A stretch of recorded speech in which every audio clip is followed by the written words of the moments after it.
அடடா, இதுதாங்க best school. Plus 2 exam முடிச்சதும் மாணவர்களை எப்படி வழி அனுப்பி வச்சிருக்காங்க பாருங்க.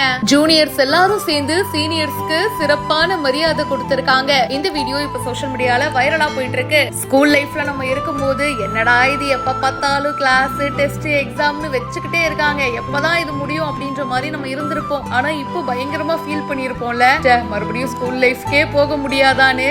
இங்க பாத்தீங்கன்னா பிளஸ் 2 எக்ஸாம் இந்த மாணவர்கள் எல்லாரும் முடிச்சிருக்காங்க. அவங்கள சிறப்பா வழி அனுப்பி வைக்கணும் அப்படின்னு சொல்லிட்டு பள்ளி நிர்வாகம் பிளான் பண்ணிருக்கு. எக்ஸாம் முடிச்சிட்டு வந்த மாணவர்களுக்கு கையில கிஃப்ட் கொடுத்து அண்ட் அதுக்கப்புறமா ஜூனியர்ஸ் எல்லாரும் சேர்ந்து சீனியர்ஸ் சிறப்பா வழி அனுப்பி வச்சிருக்காங்க. எக்ஸாம் முடிச்சிட்டு வந்த பிளஸ் 2 மாணவர்கள் எல்லாரும் அப்படியே அந்த ஸ்கூல் கிரவுண்ட்ல நடந்து போகும்போது சுத்தி பாத்தீங்கன்னா ஜூனியர்ஸ் எல்லாரும் நின்னுட்டு கை தட்டி அவங்கள சிறப்பா வழி அனுப்பி வச்சிருக்காங்க. ஒரு ஹானர் மாதிரி கிடைச்சிருக்குங்க. சோ அவங்க எல்லாம் இந்த ஸ்கூலை விட்டு போறாங்க, அவங்கள சிறப்பா வழி அனுப்பணும்ல, அதனால ஜூனியர்ஸ் எல்லாரும் சேர்ந்து அழகா கை தட்டி வழி அனுப்பி வச்சிருக்காங்க. Government model higher secondary school பட்டுக்கோட்டையில தான் இந்த சம்பவம் நடந்திருக்கு. இந்த வீடியோவை ராஜகோபால் அப்படின்றவரு ஷேர் பண்ணிருக்காரு. மேலும் பல இன்ட்ரெஸ்டிங்கான விஷயங்களுக்கு இப்பவே ஃபாலோ பண்ணுங்க. நீங்க சொல்லுங்க, இதை பார்க்கும்போது உங்களுடைய ஸ்கூல் மெமரிஸும் ஞாபகம் வருதா? மறக்காம அதை பத்தி கமெண்ட் பாக்ஸ்ல ஷேர் பண்ணுங்க.